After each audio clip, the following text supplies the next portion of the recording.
Wow. Hi everybody, my name's Mickey Bush and I'm an addict. Probably an alcoholic too. Oh, feeling good. In Cocaine Anonymous,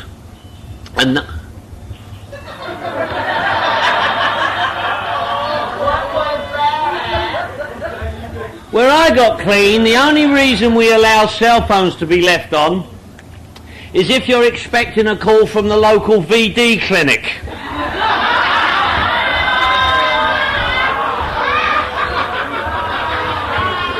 And they only call if you got a positive test. So if your phone or beeper goes off, we sympathise, but you ain't getting laid tonight. Now, honestly, how many people half measured their phone and beeper? How many people actually turned it off instead of put it on vibrate or silent or everything else just in case? See, half measures. What does half measures? What do half measures give us? Thank you. That's right. In Cocaine Anonymous, I introduced myself as an addict and probably an alcoholic because that's the way we like it done. We like to introduce ourselves and relate one addict to another addict. So in Cocaine Anonymous and Narcotics Anonymous, I introduced myself as an addict and probably an alcoholic because that's the way we like it done. I don't have a problem with that today. You know, being a real addict, everything about me is addictive. I hope everything comes out all right, love.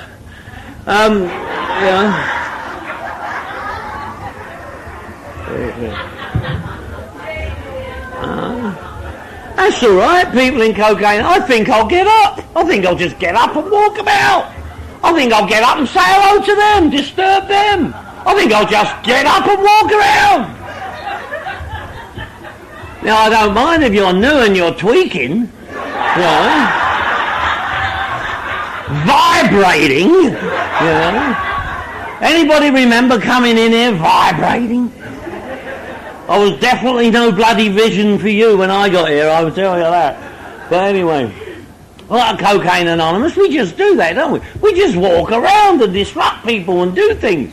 Anyway, you know, being a real addict, I'm a total addict. Everything about me is addictive. There's not just a part of me an addict or a big part of me that ain't addict. I'm all addict, see? So being a real addict, I have the right to be dysfunctional in as many ways as I like. You know, don't tell me I'm limited or restricted. If there's good dysfunction out there, I want my share of it. And being a real addict, you know better than I do. I don't only want my share, I want what? More.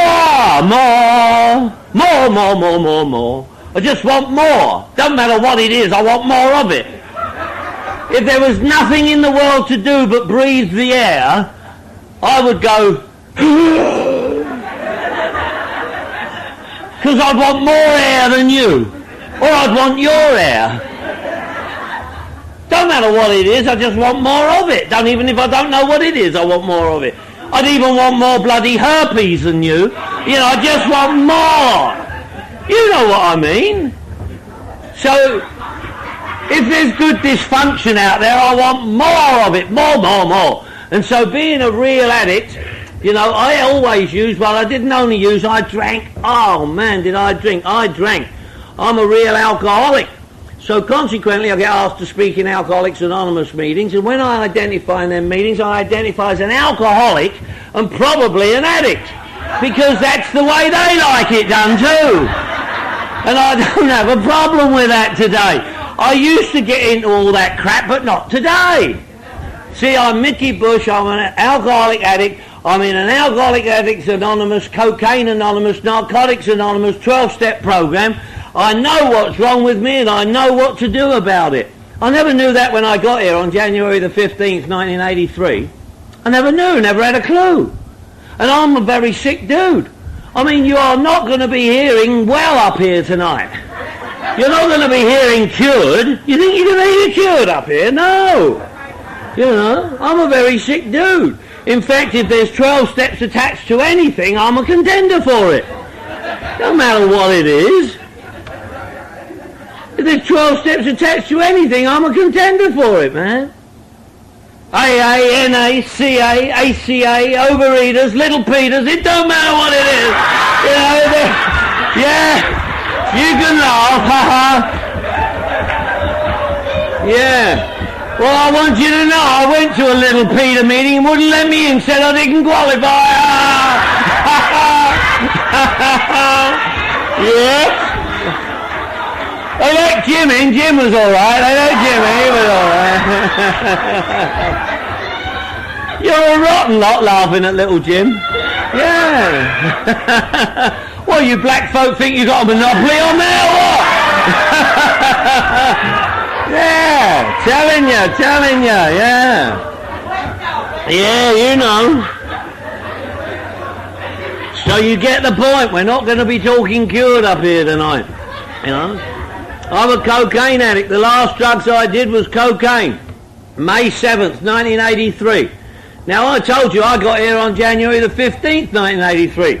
But I don't consider my clean and sober date until May 8th, 1983. Why?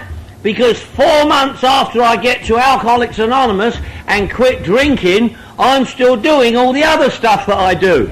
Because I'm a real alcoholic addict. I always drank, but I never only drank. Now, I want to include everybody here who's recovering from whatever they want to recover from, so I want you to feel inclusive, not exclusive. So if I say alcohol or alcoholism, and you don't relate because you're a crack monster, you know, or a dope fiend, or a pervert, or whatever else you may be inclusive, mentally translate to whatever does work for you, okay? So if I say alcohol, and I talk the language of the big book of Alcoholics Anonymous, if I say alcohol and alcoholism or anything else you want, I just thought, yeah, I'm 21 years clean. They never had crack when I was doing it. Anybody here remember what we did have? Freebase! Remember that? Why the hell did we call it free? What was free about it? Hey, anybody remember anything free about it? Cost you every damn thing you had, didn't it? Everything. I was just thinking about that. I ain't never done crack.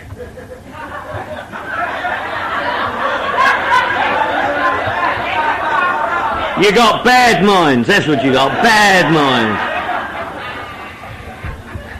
I get to Alcoholics Anonymous January the 15th, 1983. Broke, busted, disgusted and not to be trusted. I didn't come in here doing very well, I can promise you that. I'd just come off a 3-day run. Anybody remember a 3-day run? You know when you just can't get comfortable and your skin don't fit and you hurt and you just... And you hate everybody, everything. Doesn't matter what it is. I just hate everybody. And I hurt. Can't stand you. Can't stand me. Hate women. Hate black people because I'm prejudiced and racist. And I hate homophobics and homos. And I'm from London, England, and I'm in Los Angeles, and I hate foreigners. Can't stand myself, so why don't you piss off? Because I hate you worse than me, and you don't know me anyway, so get away from me. Anybody remember that? Full of guilt, shame, remorse, anxiety, fear, worry, loneliness, apartness, separateness, hating everybody, can't stand myself, can't stand anybody. That's what I brought in here. But I'm trying to present to you a picture that you will like. Because you have to like me, see? Because when your higher power is what you think of me, you got to like me. So I'm full of all that what I just described to you, but I've got to try and present something to you. And it's driving me crazy. Because if you don't like me, I'm doomed. Can't stand it. So I got to drink and drug, because I can't stand nothing. And all of a sudden, I'm drinking and drugging, and I still can't find nothing. I still can't stand nothing. See, I'm an alcoholic addict. I know why I'm an alcoholic addict today. Like the beautiful book told me, I had to discover for the very first time. I had to fully concede to my innermost self that I was an alcoholic addict. I didn't know what that meant, but I do today. I didn't know what it meant. How would I know? I had no idea. I couldn't work it out for myself.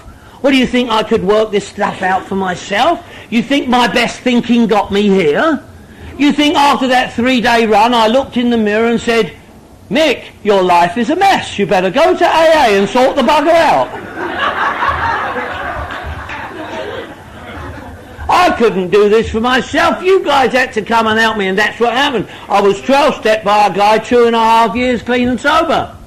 I couldn't have worked it out for myself. I didn't even know what I was working out. I didn't know what I was doing. I didn't know why I was doing it. I don't know why I do what I do, and I don't know why I do it. How do I know?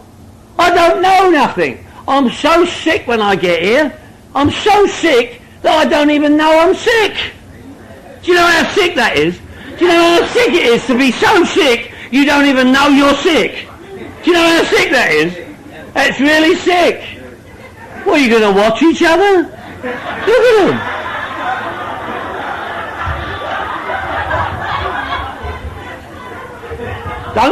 Don't splash the sea.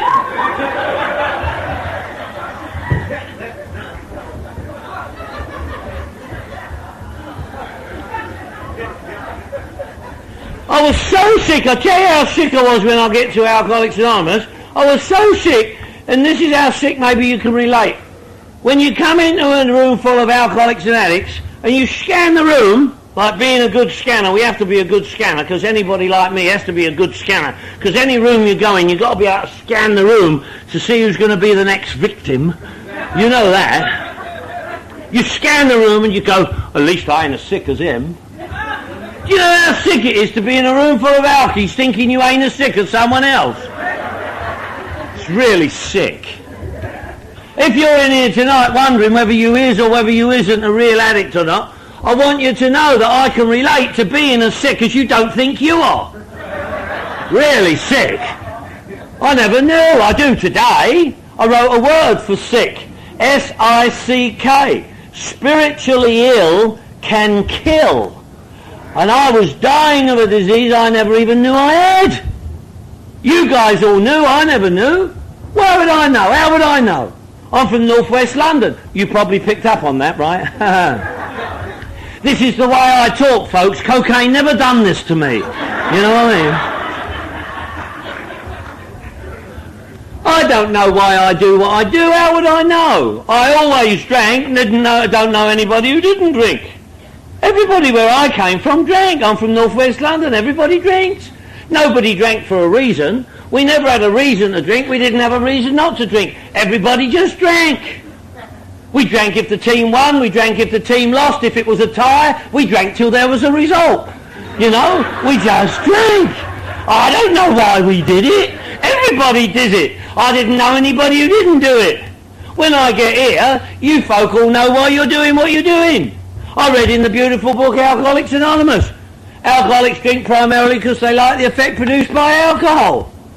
Doctor's opinion. I don't have a problem with that, but I never thought about it, never worked it out.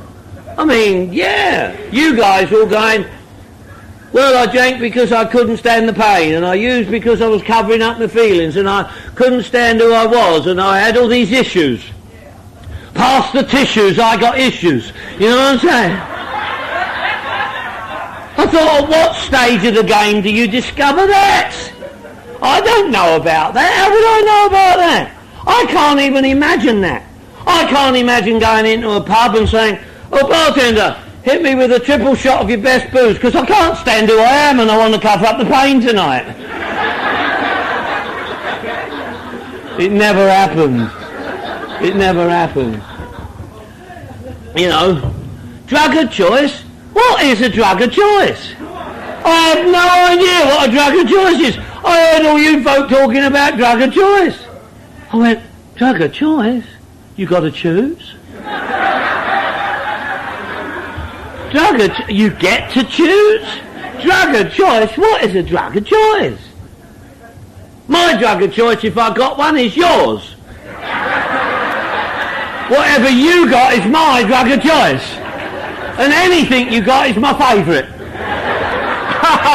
And that's usually followed by, is it good and will you front me some? You know?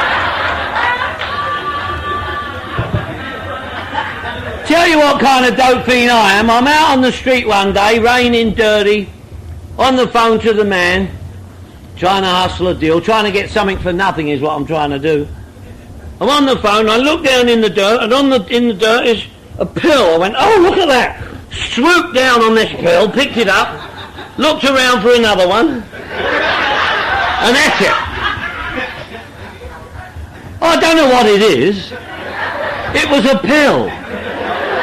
I don't know what kind of pill. It could have been a bloody dog-worming pill for all I know. It was a goddamn pill. It might have done something to what's going on up here. I can't stand it up here. I've got to take something and I ain't got nothing. Holy shit. I don't know. I don't know nothing. I don't know nothing about nothing. How would I know? I get to Alcoholics Anonymous on January the 15th as a direct result of what I do know today, but I hit bottom on January the 15th, 1983, which I had never done prior to that, as I thought I had. And I thought I'd hit many, many bottoms, but I actually hadn't, not until January the 15th, 1983. Oh, I'd been a lot of places. I'd been lots and lots of places. I'd been locked up and incarcerated and beaten up and chained down and shot up with drugs and tranks and zapped on electric machines. Don't ever volunteer for that, by the way. It don't work, you know. But you know what? I'd never actually hit bottom, though I thought I had. I'd never had no God in my life. I never had no power. I never had no spirituality. The only time I ever prayed was when I was doing something wrong. The only time I ever prayed was when I was like running into a bank with a gun or something, and I'd say, please God, let everything go okay. You know? So you get the picture. I'm not a well dude. And I get to Alcoholics Anonymous, I hit bottom, I'll go into that a little bit later maybe. And I get to Alcoholics Anonymous. I'm in a meeting of Alcoholics Anonymous. Before I get in the meeting, I heard the message, like I heard it tonight. You know what? Before I even got in the meeting of Alcoholics Anonymous, I heard the message. This was in West Hollywood, Los Angeles. Anybody know West Hollywood? No? West Hollywood's a very special place. It's commonly referred to as Boys Town. Some of you are looking a bit blank, don't know what I mean? Well, if it give you a clue, it's the kind of town, if you drop your wallet on Santa Monica Boulevard, you've got to kick it up to Sunset before you can pick it up.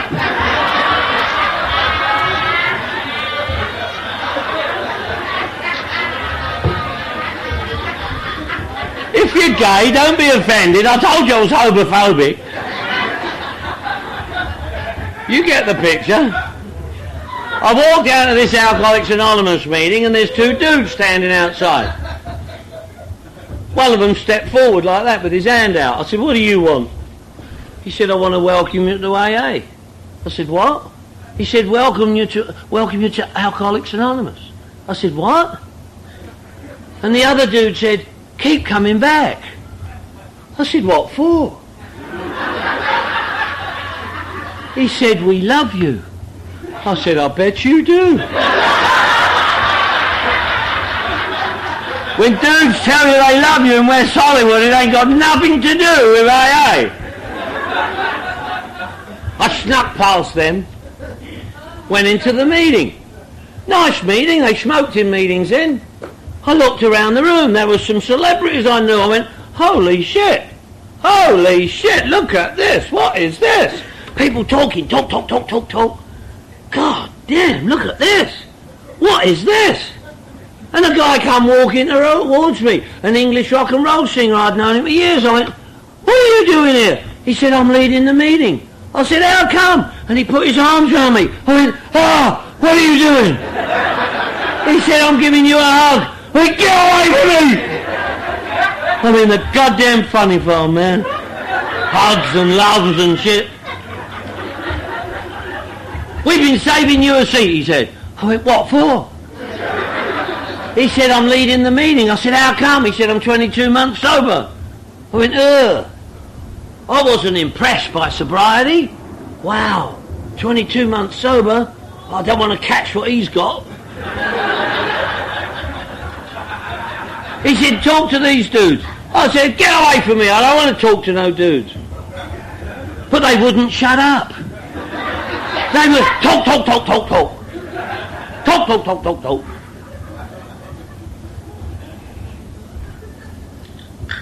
Newcomers are often amazed how we know they're new.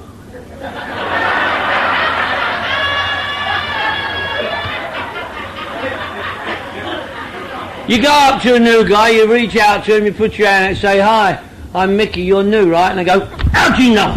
How do you know? And they knew I was new. Wouldn't shut up. Talk.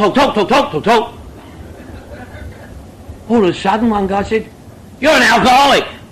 I said, what? He said, you're alcoholic. I said, what? You're an alcoholic. Alcoholic? You're an alcoholic. I thought that was a bloody mean thing to say to a dude. What do you mean? You're an alcoholic. Why'd you say that?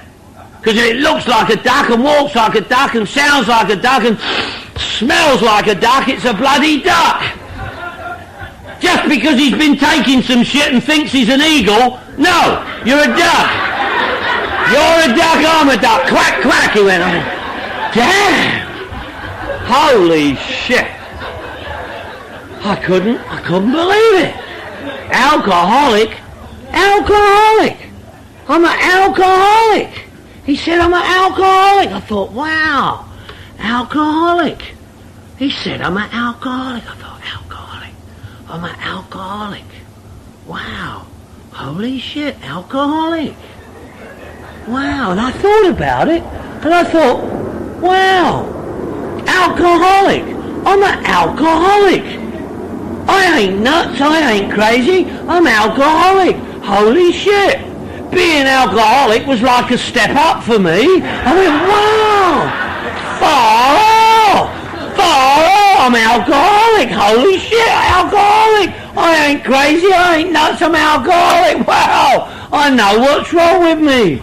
I hadn't known what was wrong with me up until then. They kept bashing me up and hurting me and chaining me down and incarcerating me and ostracising me. I've been locked up in bloody places cookers wouldn't fly over, man. But they didn't get through to me what was wrong with me until I got here to recovery. I couldn't wait to run home and tell my best friend, the one that very morning had kicked me out, told me to piss off. Is piss off a term that you understand, or is that English? I ran home, I knocked up my pal, I said, hey, guess what? I'm an alcoholic, I'm powerless over alcohol, my life's unmanageable. He said, no shit. I thought he was going to be surprised. Weren't nobody surprised, only me. Delusionary thinking, the book says. Delusionary. I never knew. Alcoholic, and I've loved being alcoholic ever since. I've been alcoholic and not a drop has passed my lips from that day to this. And I never went to no meeting to quit drinking. I never had no desire to quit drinking. I never knew nothing about nothing. I never knew I was alcoholic. I never knew nothing about a disease of alcoholism. Never knew nothing about nothing. I was just sick and dying. And if you're in any way, shape or form similar to me, there's hope for you too. Because I haven't drank since that day. But I've got to clarify something. I love Cocaine Anonymous. I have an allegiance to Cocaine Anonymous that is hard for me to define to you. You know why? Because in Cocaine Anonymous, I'm blessed and grateful to have been around at the very beginning. And there was a guy there called Johnny Siegel. You know, some of you know him, Johnny. To me, he was probably the most predominant person in Cocaine Anonymous. Certainly where I was concerned. 4 months I'm in Alcoholics Anonymous, not drinking. But I told you I don't only drink, I also do lots of other stuff. And I do. I'm not drinking, still doing all the other shit I do.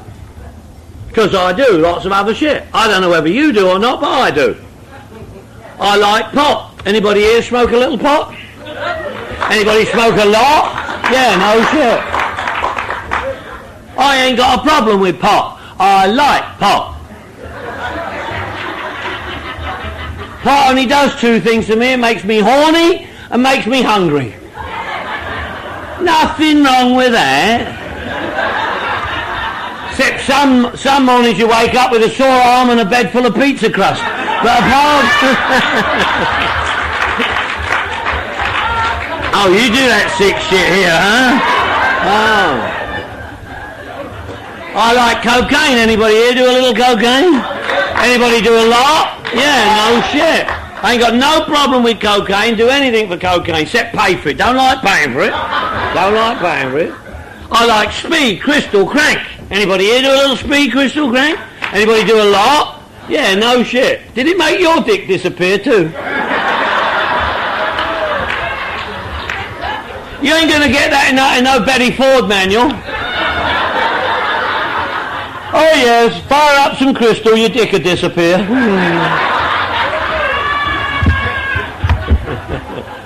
It's funny how the ladies seem to relate to that. All the dudes are going, not me, rock on Tommy, ladies. I like heroin. Anybody here do a little dope? Anybody do a lot? Yeah, no shit. I don't care if I puke on you, I'm a puker for Christ's sake. So I'm still doing all this, not drinking in Alcoholics Anonymous. And I'm with Johnny one day. I'm with Johnny one day, who was my mate, Johnny. I was with him when he wrote out the first step of Cocaine Anonymous. He wrote out the first step of Cocaine Anonymous, and he wrote down, we admitted we were powerless over cocaine and all other mind-altering substances. We're the only fellowship who say that, by the way. I said, hey, Johnny, you can't write that. He said, yes, I can. Oh, no, you can't. We've took a group conscience in Cocaine Anonymous. We're taking the program out of the beautiful book Alcoholics Anonymous. He said, I don't care. I'm leaving it like that. I said, no, that ain't right. No, you've written cocaine and all other mind-altering substances. He said, yes, and that's what I'm leaving. I said, no, that ain't fair. It don't say that in Alcoholics Anonymous. It don't say that in Alcoholics Anonymous. I'm a member of Alcoholics Anonymous, and I don't drink, but I still do all the other shit. He said, yes, that's why you're bloody insane, he said. I said, what do you mean? He said, you got to quit everything. I said, everything? He said, yes, everything. I went, holy shit, everything.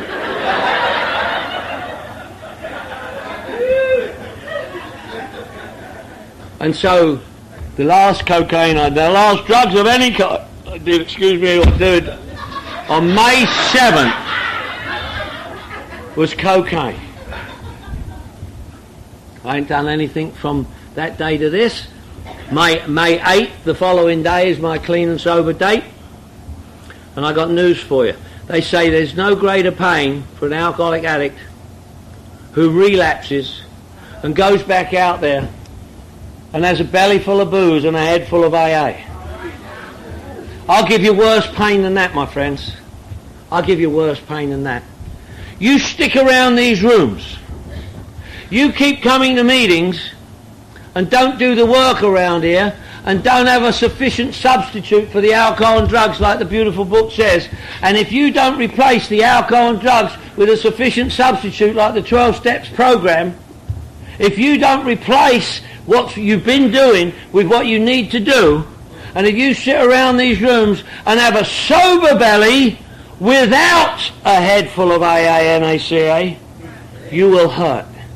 You will hurt so bad, and you will hurt so bad that you will have to use again. Because that's what happens right here. Clean and sober people drink and drug again. Because they don't find a sufficient substitute for the alcohol and drugs that they've been using. And they hurt. And if you think coming to meetings and sticking your ass in a seat, you think that it's going to come up through the hole in your butt through osmosis, you're nuts. It ain't going to happen. We got some work to do around here.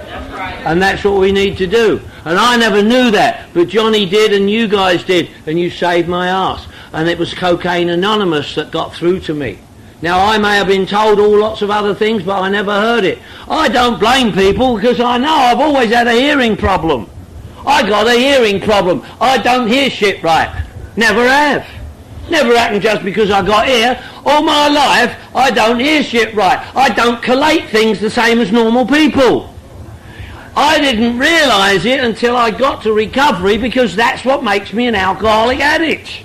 See, years ago when I was just a little kid and I grew up learning how to survive, and I wouldn't like what was being said, I wouldn't like what you said to me, so I would change it mentally to what I did like and then blame you when it turned out screwed. I would mentally change what I didn't like. I later found out along the path of life that alcohol and drugs did that for me. That's what made me an alcoholic addict. Alcohol and drugs changed my perception of reality. That was what it was that made me an alcoholic addict. Not what I did because I was alcoholic, but that what alcohol and drugs did for me, which was change my perception of reality. And that's what makes you an alcoholic addict. Most people don't realise that. Alcohol and drugs changes my perception of reality. I don't know that. I don't know what's wrong with me. I don't realise that. I don't know that I'm an alcoholic addict. I don't know that. How would I know? What, do you think I could work it out? I don't know, that alcohol and drugs changes my perception of reality, but I call it a nerd remover.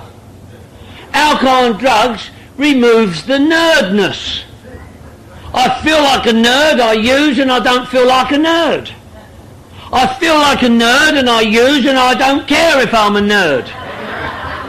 I feel like a nerd and I use, and you're a goddamn nerd. Screw you.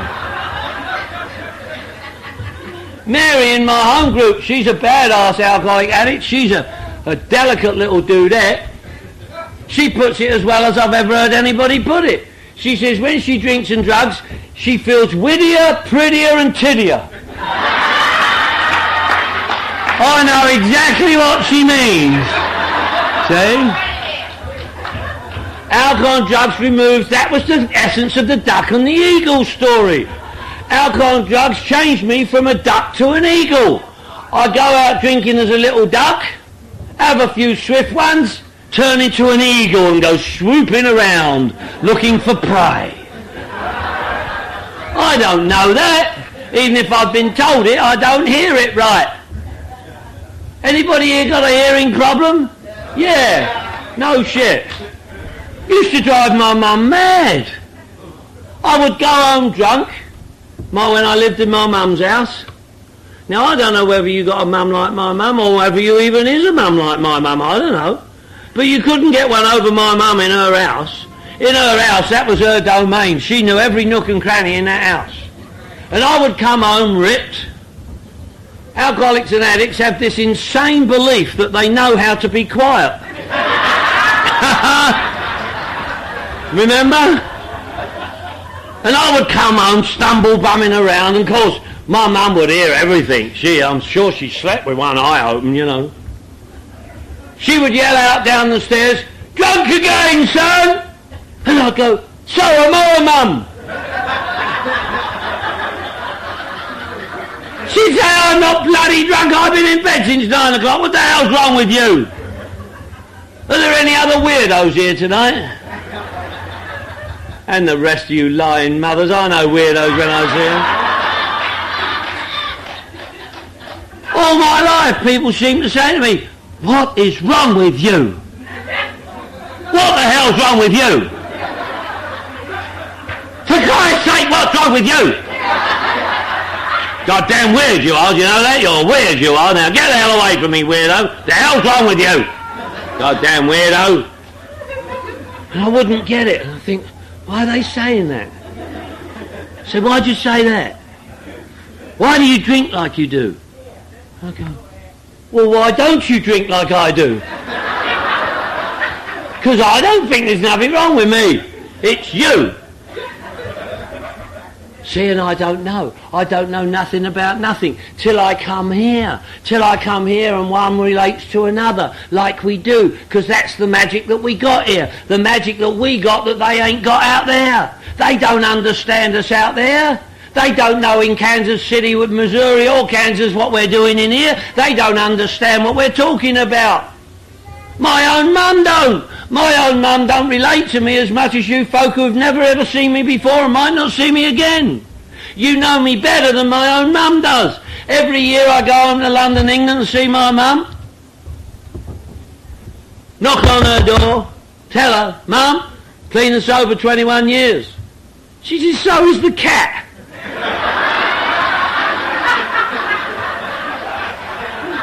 She don't give me no pat on the back for not doing something I shouldn't have done anyway. I'm busy, she says. I'm going to bingo.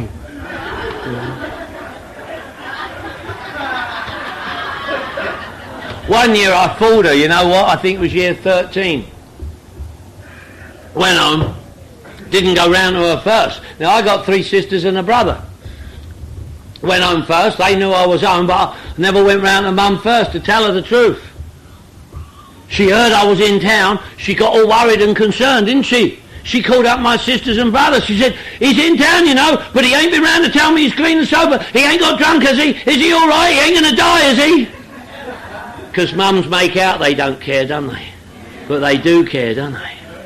And we affect them, don't we? Same as we affect our own kids, don't we? See, don't have to do that today, clean and sober.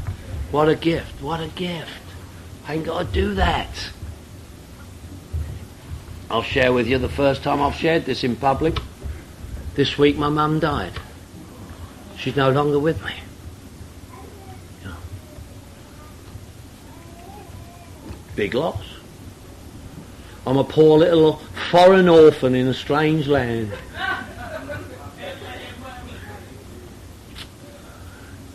You know, there's no reason for me to drink and drug.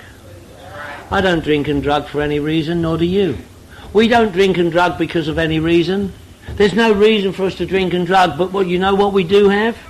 We have a false delusionary thought that we believe that we don't drink and drug over whatever it is that happens to us, like death in the family or accidents or losing my money or anything. We don't drink and drug over that. We drink and drug over the false belief that drinking and drugging will ease the pain of what we're going through. See, and we don't have to do that. That's why I've got to understand what it is about me that makes me alcoholic addict. Alcohol and drugs changes my perception of reality. See, and here in sobriety, I can go through anything without having to... That's all we have got, folks. That's all we have got right here, right now. A way of living where no matter what happens, we ain't got to use over it. Not that it ain't going to happen, but when it does happen, I ain't got to use over it. Because it will happen, folks. It will hit the fan. It just ain't my fan anymore. I ain't in charge of the fan. At 10 years clean and sober, I was in the fetal position on the floor, eating the carpet in so much pain I couldn't stand it. But guess what? Johnny was there for me again. And at 10 years clean and sober, Johnny walked me through that. I couldn't have got through it on my own, I don't believe. I walked through that without having to drink and drug. Some clever ass people thought, well, what step wasn't you working? Said, get the hell away from me, idiot. It's because I was working such a strong program that I was able to come through that without having to use over it. That's why. And guess what, folks? I don't like to say this, and I grieve the loss of Johnny. But at 17 years clean and sober, Johnny couldn't do for himself what he'd helped me and many thousands of others, and he OD'd and died. Don't do that, folks. Stick with us. Stick with us. We have a power in here. I want to remind you of something now. I haven't drunk and drugged, and I drink drunk and drugged. I think I've maybe related to you somewhat of what I was like. Broke, busted, disgusted, and not to be trusted. Hurting. Crazy, insane. Just a pain in everybody's ass. I ain't that way today. I ain't that way today. I just came back from Asia. I just spent a month in Asia. I spoke at the Bali Convention. I did conventions and workshops all throughout Thailand. And I ended up in Hong Kong where we got a CA meeting there, a thriving CA meeting. Peter's over there. And I spoke at the Cocaine Anonymous meeting in Hong Kong. That was Asia. That's the 6th continent that I've spoken at in the last 3 years, carrying this message all over the world. When I got to AANACA on January the 15th, 1983, I had nobody to talk to. Nobody would talk to me. There wasn't a degree of the compass that I could talk to, I could turn to and expect somebody to be glad to see me. Everybody X'd me out of their life, and I X'd them too. Now, I've spoken carrying this message on 6 continents. If you don't think that gives me a big fat feeling, I got news for you. I love being an active member of Cocaine Anonymous. I love being an alcoholic addict. Weren't nobody breathlessly waiting for me to show up when I got here, I can promise you that. I never had no loving God in my life. You guys told me, let go and let God. I said, what? You said, turn it over to God. I said, what? You said, pray to God. I said, what? Pray to God? If I pray to him, he'll know where I am. I've been ducking God for years, me.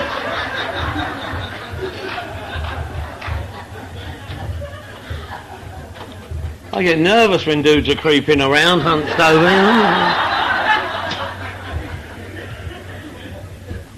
Yeah, how would I pray to something that I had the idea of that I was going to God was going to get me. For everything he was going to get me.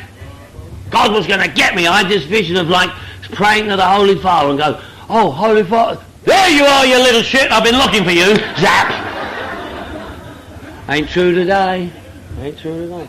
In the beautiful book Alcoholics Anonymous, it says something on page 93 that I love. It says, he can choose any concept of God he likes, provided it makes sense to him. That is a condition, my friends. I know it's glib for people to say, our book is meant to be suggestive only. The book says it of itself. This book that says of itself, our book is meant to be suggestive only, may have bloody well meant to be suggestive only, but it ain't. It's got clear-cut, precise instructions, directions and rules to follow. One of those conditions are, he can choose any concept of God he likes, provided it makes sense to him. That is a condition. What sense does it make to you? What perception have you got of a power greater than yourself that you can rely on? Especially at 2 o'clock in the morning when the demons are screaming and your ass is in a sling and you've got to use so bad, you better have something better going for you than the fact that you don't want to do it. You better. Provided it makes sense to you. What sense does it make to you? Nobody asks that question. It's almost beyond. It's sacrilege. You're not supposed to ask people that. That's private. Screw that. I want to know. See, and we know something around here, folks, if you're new around here. We know something in recovery. We've learnt some things around here since we inaugurated. Look, we know that no matter what kind of God you got, doesn't matter what kind of God you got, this thing we got here works for everybody. Even if you're atheist or agnostic, if you don't believe in God or can even prove there ain't a God, we don't care. Because what we got here is a way of life that we can depend upon, and we know that all the gods, no matter what kind of God you got, and it don't matter to us what kind of God, we have no truck with anybody's preference along these lines.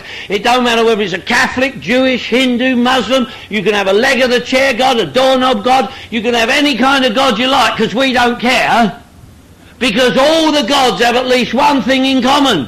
You know what that is? All the gods, no matter what kind of God you got, all send their addicts here. Don't they? Don't they? That's why they send them here. Because here's the power that they provided for an addict like me to not have to use. See, that's what we got here. Think about it. So I want you to think about it. In our first step it says, we admitted we were powerless over cocaine and all other mind-altering substances, right? Now that our lives have become manageable. Let's think about that. What are we actually saying? We admitted we were powerless over cocaine and all other mind-altering substances. What are we actually saying?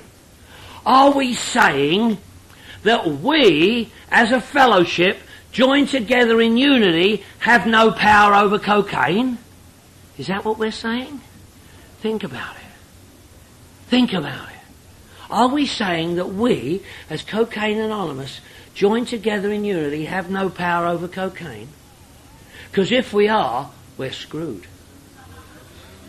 And if we ain't saying that, well then we must be acknowledging that we do have a power. That we, joined together in unity, do have a power. I got news for you. If you're a real addict of my kind, presumably of your kind, and truly are powerless over cocaine, in and of myself I'm powerless over cocaine,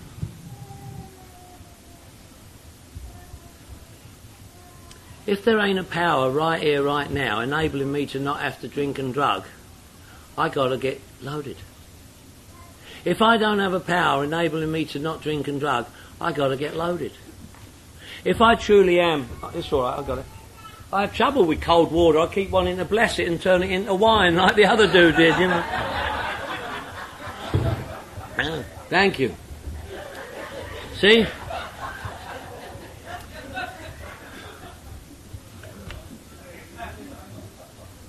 If I'm powerless over cocaine and I don't have a power enabling me to not have to use, I got to get loaded. I don't think Kansas City is ready for 300 cocaine addicts to go out and use tonight.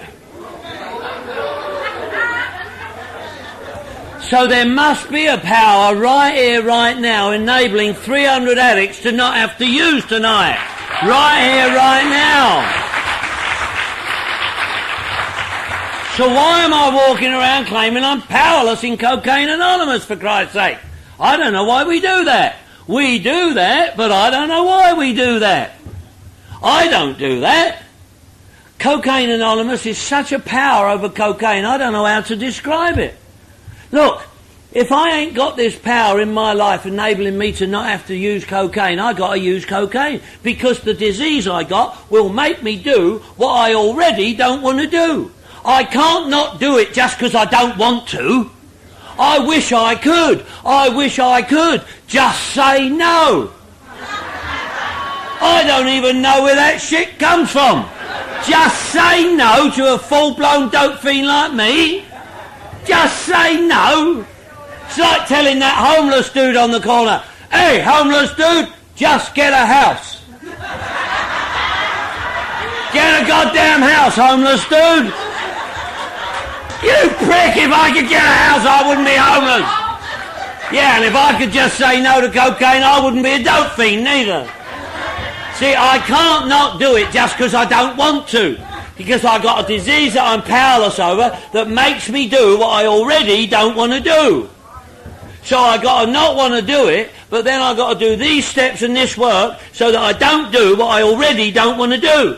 And if I ain't doing these steps in this work, or ain't done these steps in this work, I will do what I don't want to do, because the disease I got that I'm powerless over will make me do what I don't want to do. You think I knew that shit when I got here?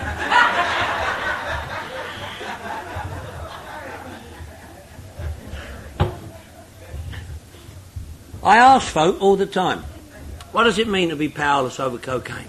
What does it mean to be powerless? You know what? I think one of the reasons that we have such a low recovery rate in AA and ACA is that we give an incomplete message. Not so much a wrong message, but an incomplete message.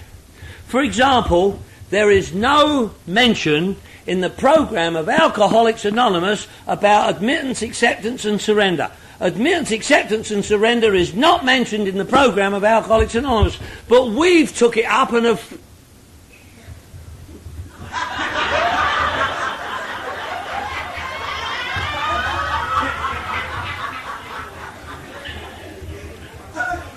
You're a very decent bunch. You even let hunchbacks in here.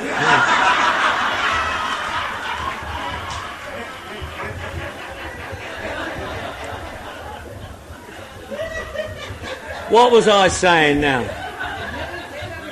There is no mention in the program of Alcoholics Anonymous about admittance, acceptance and surrender. Not even mentioned. And yet we got folk walking about here calling it the program, calling it the way out. Admittance, acceptance and surrender. Sounds like the deal, but it's not the deal. It sounds like people talk about it as if it's the deal, but it ain't.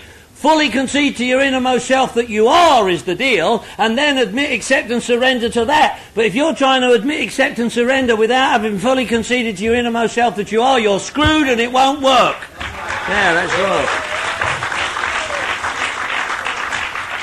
Do you know what also ain't mentioned in the program of Alcoholics Anonymous?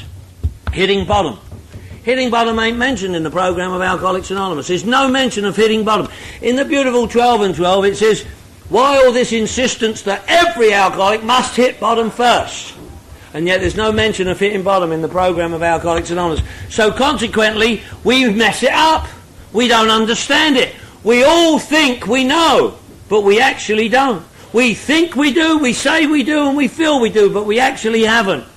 And why it's so important is because being powerless over cocaine, I've got to understand what being powerless is.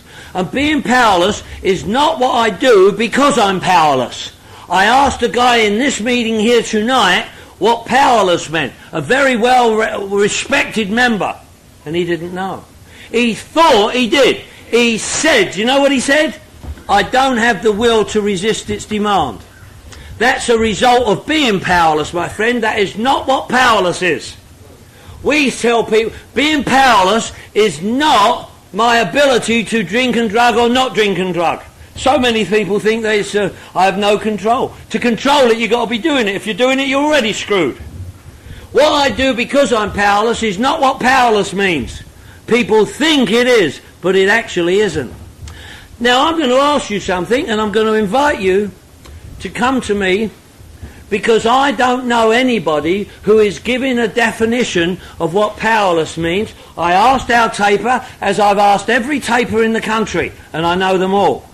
Is there any speakers or talkers that are giving a definition of what powerless means? Because I'm not hearing it. I don't hear it. And yet it is so clear to me that I'm not going to stop saying it, even though I'm the only one saying it. And I need some help. I need your help. Because powerlessness is not what I do because I'm powerless. I'm going to go over some stuff. Maybe it's new to you. If you listen to Dr. Phil and Anthony Robbins and people like that, you know what happens? They say that when new information is heard, the old information fights it and tries to resist it so that they can ignore it. Be open-minded, my friends. Being open-minded, people think, is to let the good stuff in. Being open-minded is really necessary to let the old shit out. That's what really open-minded needs, because you can't let the new shit in if what you've already got is all full up with the rotten crap. So we got to be open enough to let the old shit out, to let the new in. So if you hear something new in here tonight, don't automatically exit just because you haven't heard it before. But look, I'm going to talk about what powerless meant, because you guys taught me. I was helpless and hopeless on January the 15th, 1983. Powerless. What did that mean? In and of myself, I was helpless and hopeless and powerless. Every reference to being powerless, helpless and hopeless, no mental defense, is all prior to here. Is no mention of being powerless after we get to recovery. Every mention of being powerless, that's why in my estimation the first step is written in the past tense. We admitted we were powerless, that my life had become unmanageable. Not that I am powerless and it is unmanageable. Past tense. Think about it. In and of myself, January the 15th, 1983, hopeless and helpless, destitute in every department. I had no power over the disease of alcoholism addiction. I could not resist its demands. Why? What they call the third factor in the disease. There's no third factor, my friends. It's a twofold disease. Obsession of the mind, allergy of the body. I know commonly quoted it's threefold and fourfold. It's not. It's twofold. Obsession of the mind, allergy of the body. As a result of the twofold disease, we have created a spiritual malady. As a result of a twofold disease, we have created a spiritual malady. What the spiritual malady is that when we started drinking and drugging, in my case 16, late for some people, I know, I started drinking and drugging at 16, and guess what I did? Potential alcoholic that I was, the disease got me to abandon God and spirituality, so that along the path of life, I end up here with no God in my life as far as alcohol and drugs is concerned. In the beautiful book Alcoholics Anonymous, and we read it out at every meeting, it says, there is one who has all power, that one is God, may you find him now. Well, if I got to find him, it meant I didn't have him. I can't say I've got to go out and find him if I've already got him. And it's a spiritual solution, not a spiritual problem. It can't be both. It can't be a spiritual problem and a spiritual solution. It's a spiritual solution, not a spiritual problem. So as a result of the twofold disease, when I was 16, I started drinking. I was raised a Catholic. I'm not a Catholic basher. I don't want you to believe that. But I started drinking and drugging. The disease I got me to abandon God and spirituality and stop going to the sacraments and church and reading the Bible. I have no problem with the Bible. I love the Bible. B-I-B-L-E. Being informed before leaving earth. I don't have a problem with the Bible.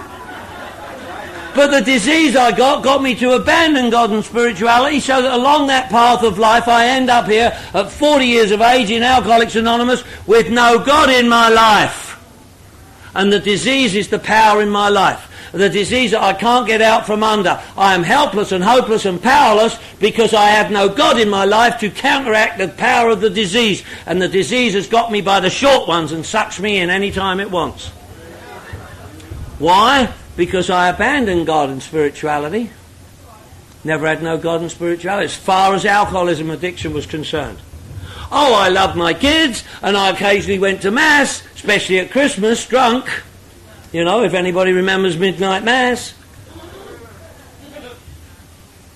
See, why hitting bottom is so important, it's because it's the process that brings us back to the God we've abandoned to ask for help. And that's what hitting bottom is, my friends. Hitting bottom is the same for all of us. Not different. I know well-meaning people say it's different for everybody, but it better not be. It better be the same. I know we think in terms of hitting bottom as being the outside circumstances and conditions of our life, but that's not what hitting bottom is. Hitting bottom is not the outside circumstances and conditions of our life. Hitting bottom is an inside job, not an outside circumstance. I know people think it's the outside stuff. I asked folk in here today. I asked one girl, I said, give me your bottom, love. She said, well, I was prostituting myself, feet to the curb, hustling the Broadway, trying to earn $1. I said, that wasn't your bottom, love. She said, well, I think it was. I said, I don't care what you think. I said to a dude, what was your bottom? Give me your bottom, pal. He said, well, I was locked up in a penitentiary, married to Bubba.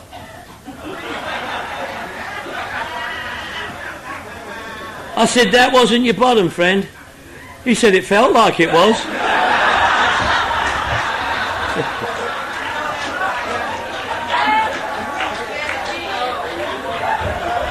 You got bad minds, that's what you got, bad minds. See, we think hitting bottom is how much we lost, where we ended up in detox, living in an abandoned car, wife gone, kids gone, no money, no job, no house, no home, no hope, no helpless. That's not bottom, my friends. That's the outside circumstances and condition of the life. And why it's dangerous that we believe those outside circumstances and conditions of our life is the bottom is because when they improve and get better, we falsely believe that we've gotten better. Hitting bottom's an inside job. What happened to me on January the 15th, 1983? I can remember it very clearly. I hope that you can remember something similar, because I know you have. Why do I know? Because you're here. You're here because he was there. Because I'd abandoned him, but he hadn't abandoned me. And when I, in desperation and despair, hurting so bad, without knowing what I was saying or who I was saying it to or what the results of what I was saying was going to be, I can remember going, help me, please help me! What is wrong with me? I can't stand it anymore! What is wrong with me? Anybody relate to that? And asked for help. ASK, Ask Saving Kit. Help, H-E-L-P, his ever-loving presence. And you know what? As I turned back to him to ask for help, he seemed to say to me, Mick, you silly bastard, I've been waiting for you to ask. Now get yourself over that 12-step program. Sent me to you. I asked for help and he sent me to you. Why? Because here was the power he provided for an alky like me to not have to use. See, that's why I know God and the power are different. I asked for help and he sent me to you. There is one who has all power. That one is God. May you find him now. I had to find him. Why? Because I didn't have him. And why did I need him? To beat the disease that I was in the grips of and under the power of and couldn't get out from under. So I didn't have a power and he was it. And I needed him to beat the disease. And I didn't have that and couldn't do that. So when I turned back to him, he sent me to you. Here was a 12-step spiritual fellowship. Me plus you was a power greater than me. You plus me is a power greater than you. Together we could do what I couldn't do alone. We could do what I couldn't do. That's why me, M-E, flip it over and it becomes no shit. Yeah. We could do what I couldn't do. We could stay clean. I couldn't stay clean. So here was a power greater than myself that I could absolutely depend upon to stay clean, which was restoring me to sanity. Because you guys described insanity as repeating the same behaviour and expecting a different result. Drinking and drugging. So if drinking and drugging was insanity, then not drinking and drugging was restoring me to sanity. Because, you know what, all those times they came and grabbed my arse and locked me away in some nut ward, they never once came along and grabbed my arse and said, we're locking you up for repeating the same behaviour and expecting a different result. They never said that. You said that. Wow, holy shit. So in and of myself I was helpless and hopeless. I turned back to the God that I've abandoned and asked it for help. It sends me to you. Here's a 12-step spiritual fellowship. You guys introduced me to a big book, a beautiful book I call it, Big Book Alcoholics Anonymous. B-I-G-B-O-O-K. Believing in God beats our old knowledge. In the beautiful book was a program, P-R-O-G-R-A-M. People relying on God, relaying a message. Message. M-E-S-S-A-G-E. Me, steps, sponsor and God every day. Holy shit. Why? Because I'm a newcomer. N-E-W-C-O-M-E-R. Newcomer. Nothing else worked. Completely out of manageability. Enter recovery. That's what the newcomer is. Wow. You think I knew this shit? I never knew that. Well, it's a 12 steps program. S-T-E-P-S. Solution to every problem sober. Holy shit. Have I got to do the steps? Yes. Why? Because if you want to quit drinking and drugging and don't replace it with the steps, you go crazy, you go nuts. N-U-T-S, not using the steps. That's what starts is. Well, how do I do that? Get a sponsor. What do you mean sponsor? S-P-O-N-S-O-R. Sober person offering newcomers suggestions on recovery. That's what a sponsor is. Holy shit. Why? Why do I want to be sober? S-O-B-E-R. Son of a bitch. Everything works. Everything's real. Yeah, that's why. Well, why do you want to be sober? Because I came here a hopeless dope fiend. Now I'm a dopeless hope fiend. That's why I want to be sober. Yeah. Hope. H-O-P-E. We have faith, hope and courage, don't we?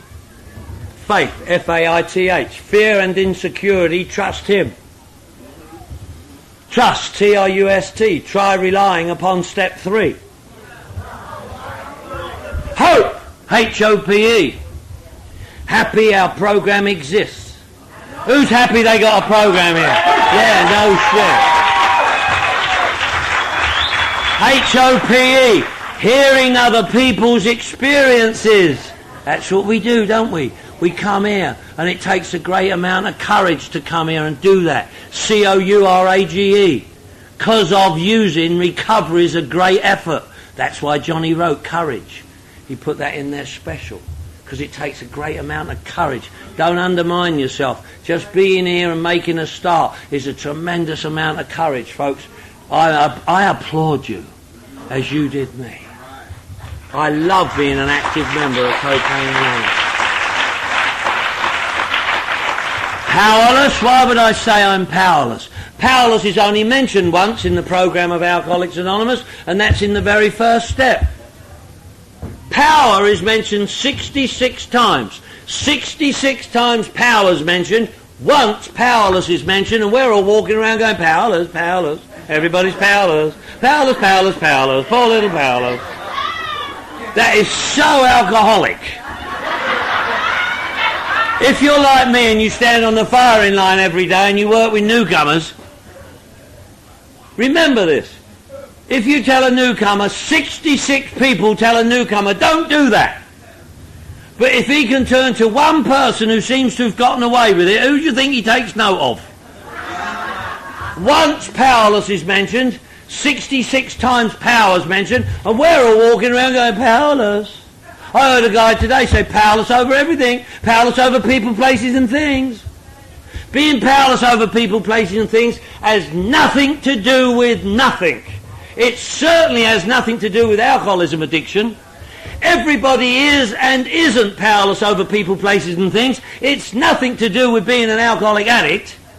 You think everybody is and isn't powerless? You think Granny Clampett ain't powerless over Jethro? You think the Pope ain't powerless over wearing that bloody hat? You think that Russian dude with the big purple blob on his head, that one, ain't powerless over purple blobs? You think that sucker don't come out the shower one day and look in the mirror and go, how come I got a purple blob on my head? Nothing to do with alcoholism addiction, but herein lies the danger. Believing that people, places and things, the powerlessness over people, places and things is the same as the powerlessness over our addiction is so dangerous because, look, we got a room full of addicts here. And we do know that I do have some power sometimes over some things. Sometimes I can get what I want from you. Sometimes you can get me to do what you want me to do. Sometimes I do have some power sometimes over some things. If I believe that about my addiction, I'm screwed. If I believe that in and of myself have anything at all, even the smallest increment of power over this addiction, this disease has got a whole computer bank of evidence to come barging through and kick my ass. And if you don't believe that, listen up, because that's the truth. I can't afford to confuse these things. I know we say this crap. I call it lip-flapping party line bullshit. And it gets bantered around as if it has some meaning, and it doesn't. It has nothing to do with nothing. And here we have it. Why do I have my sponsor, man? I have my sponsor so that he can teach me how to apply these principles to all my affairs. I love my sponsor. I got a sponsor. I've had 3 sponsors in 21 years. 2 of them have died. My sponsor. I didn't go for somebody who had what I wanted or I could relate to. I went to people who was opposite to what I was to teach me different to what I do. I told you I'm a completely illegal person. I got a judge as a sponsor. I love my sponsor, man. He teaches me how to apply these principles to all my affairs. Like the beautiful book says, elimination of our drinking is but a beginning. A far greater demonstration of our principles lies before us in our respective homes, occupations and affairs. Now, I know it's said around here, and it sounds glib. All we got is today, one day at a time. If time don't count for you, give it up. If all we got is today, if you woke up before me this morning, then you're sober longer than me. I ain't going to wake up till 8 o'clock in the morning. Go out and get drunk tonight and wake up at 7, and tomorrow's meeting come and tell everybody you're sober, clean and sober longer than Mickey Budge because you're an hour woke up before him earlier today. Load of crap. T-I-M-E, this I must earn. You know, I ain't giving up my time. I'm staying here with you. You know, why would I do that? If all you want is today and just being clean and sober today, all we got is today, if that's all that matters to you, go and chain yourself to a tree. You'll be sober at the end of the day. It won't work, but you'll be tied for first place in AA. If all you want is one day clean and sober, I'll tell you how you can go and get one day clean and sober. Go downtown and deck a cop. You'll get get a day clean and sober. Don't worry about that. That ain't what we're talking about, folks. My sponsor helps me apply these principles to all my affairs, especially my personal relationships. Now, I don't know about you folk here in Kansas City. Maybe you ain't like us sickos down there in Santa Monica. We ain't very good at relationships. We keep trying, but we seem to screw it up. What about you guys here? Anybody here good at relationships? Yeah, I hear. I wrote a word for relationships. RELATIONSHIP. Really exciting love affair turns into outrageous nightmare. Sobriety hangs in peril.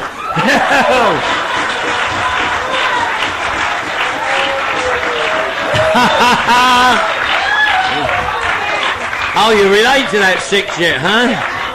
Yeah. You gotta be careful of that laughter, folks, I'm telling you. They say if you're laughing, you're relating, and if you're relating to a sicko like me, there ain't no doubt about you, pal, I'll tell you that. I don't get through to no well people. Well people don't laugh at my shit. I say shit a lot, I don't mean to offend anybody, but it's a message carrying word.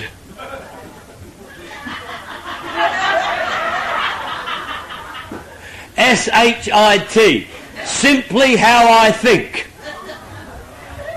Some people think I'm full of shit, so I wrote a word for you too. Crap. CRAP. Carrying resentments against people. But I ain't the same dude who came in here broke, busted, disgusted and not to be trusted. Not at all. You know, I'm a very wealthy man financially and materially today. But my greatest asset is that loving God you taught me about. That I would no sooner leave my house with no prayers and no pants, for Christ's sake. You know, why would I do that? My loving God thinks I'm the greatest thing he's ever produced. I'm the best Mickey Bush I've ever been. In fact, I'm the best Bush in town.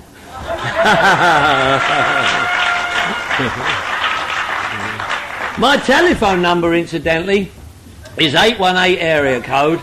Are you sober? 818, like Toys R Us, RUSOBER. 818, not 800, you cheap buggers, 818. 818 area code, and you can reach me any time. If you were to call that now, somebody would answer the phone and tell you where I was or when I'd be back.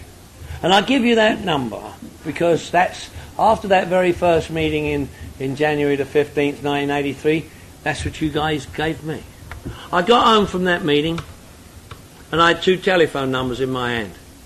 Now, I know you don't, but I did call one of them. I called the number, dude answered the phone. I said, I don't know who you are, pal. I said, but I've got your number in my hand. Oh, he said, I recognise your accent from the meeting at lunchtime. Oh, I said, was you at the meeting? He said, yeah, I gave you the number. I went, oh. I told you I wasn't glued together very well. I said, what about them meetings? He said, what about them? I said, when do you go to them meetings? He said, I go every day. I said, oh, is that right? How long have you been going to them meetings? He said, 4 months. I said, what does that mean? He said, I'm 4 months clean and sober. I said, holy shit. I said, you go to them meetings at night? He said, yeah, every night. I said, can I go to one of them meetings with you tonight? He said, well, actually, he said, I normally do, but tonight I've made arrangements to go to a movie, so I'm not going to a meeting tonight. When all little inside, you know how we feel rejected and... All right, don't matter then, don't matter. And he picked up on it like we do. He said, holy shit, he said, what is wrong with me? I said, what's the matter? He said, you may have just saved my life. I said, no, I never done nothing. I didn't know it was a disease of denial. D-E-N-I-A-L. Don't even notice I am lying. Or don't even notice it's a lie. I don't notice when I'm lying and I don't notice when I'm being lied to, especially by a disease that tells me I ain't got it. Anybody relate to that? Anybody relate to the voices that talk to you? Who relates to the voices that talk to you? You know the voices that talk to you. You know the voices I'm talking about, them bloody voices that just said, what voices? Them voices. You know them voices. you know them voices. Drive you crazy! Drive you crazy! I said, oh. He said, where do you live? I'm coming round to pick you up. I said, what do you mean? What about your movie? He said, you're much more important than a movie. I went all special again, didn't I? He came round and picked me up, didn't he? He was bloody weird.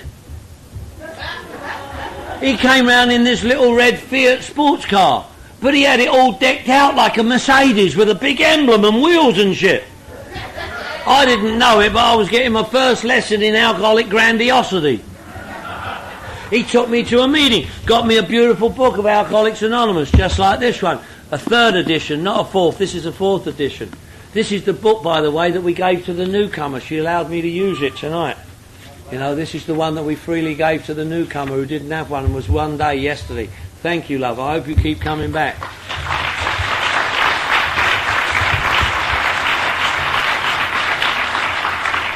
I encourage you to read the book Alcoholics Anonymous. You know, it's a strange thing. I have never met anybody who reads the book Alcoholics Anonymous and then says, piece of shit book, thinks it's a guru, screw that, and throw it against the wall. Nobody says, I have never met anybody do that. But if you tell people what's in the book, they give you the finger wave. Hey, have yours. Who do you think you are? I think you're a bloody guru. So read the book. Read the book Alcoholics Anonymous. It has some magic in it. I love the book Alcoholics Anonymous. I'm going to take the liberty of reading a bit out of one of the stories. It's called Me, an Alcoholic. I looked up an AA meeting and went there alone. That's what I did. Here I found an ingredient that had been lacking in any other effort I'd made to save myself. Here was power. Here was power to live to the end of any given day. Power to have the courage to face the next day. Power to have friends. Power to help people. Power to be sane. Power to stay sober. That was 7 years ago. And many AA meetings ago. And I haven't had a drink during those 7 years. Moreover, I am deeply convinced that so long as I continue to strive in my bumbling way towards the principles I first encountered in the earlier chapters of this book, this remarkable power will continue to flow through me. What is this power? With my AA friends, all I can say is that it's a power greater than myself. That's good shit, isn't it? If pressed, all I can do is follow the psalmist who said it long before me. Be still and know that I am God. It's good enough for this alcoholic addict, I'll tell you that. Zachary, one of the founders of Cocaine Anonymous, took me to a meeting. Got me a beautiful book, Alcoholics Anonymous. Still got it. It's got lots of miles on it too. You know what? We do things like the beautiful book says. There's a vast amount of fun about it all. We do things together. I run sober living houses. I got 85 beds for newcomers. Most of them are full up most of the time. They ain't always got a lot of dough, but we contribute. I've taught them how to contribute like you guys taught me. So when we go to things like the big CA picnic that we had down at Balboa Park a little while ago, they ain't got the dough to pay the entrance fee, but they do security and they do clean up and they help and they do a commitment. And we welcome them. I was walking around there a little while ago and I bumped into old Zachary, the guy who took me all those years ago to get me a big book. I was happy to see him. I hadn't seen him in a while. Said, hi Zachary, how you doing, brother man? He said, I'm doing great, Mick. He said, I hear you're doing good too. I said, I'm doing phenomenal. I said, what are you doing on this side of the hill? Because he lives in Beverly Hills. I said, what are you doing on this side of the hill, pal? He said, I'm speaking at the meeting today. And I went, wow. It took me just half a minute to realise. Guess what, folks? He's still 4 months ahead of me. See, it's the actions we take, and he's still being of service, and we're still now doing what we were taught when we first got here, to be actively involved in our recovery, just like the beautiful book Alcoholics Anonymous teaches me. Alcoholics Anonymous, look, I'll leave you with this. ALCOHOLICS, Alcoholics. ANONYMOUS, Alcoholics Anonymous. This is what it really means. A life centered on helping others lives in complete sobriety. Actions, not our names, yield maintenance of unity and service. And that's what we got, folks, haven't we? That's all we got. There ain't no more than that. That's all we got, and it's right here in this beautiful book, Alcoholics Anonymous. I thank you for allowing me to come here. I can tell you today that I love you, which I couldn't do when I got here. I don't know how to end these little talks no better than the very first thing that I ever heard in any form of recovery. Before I even got in the rooms, you said, "We love you, keep coming back," and I do you. God bless.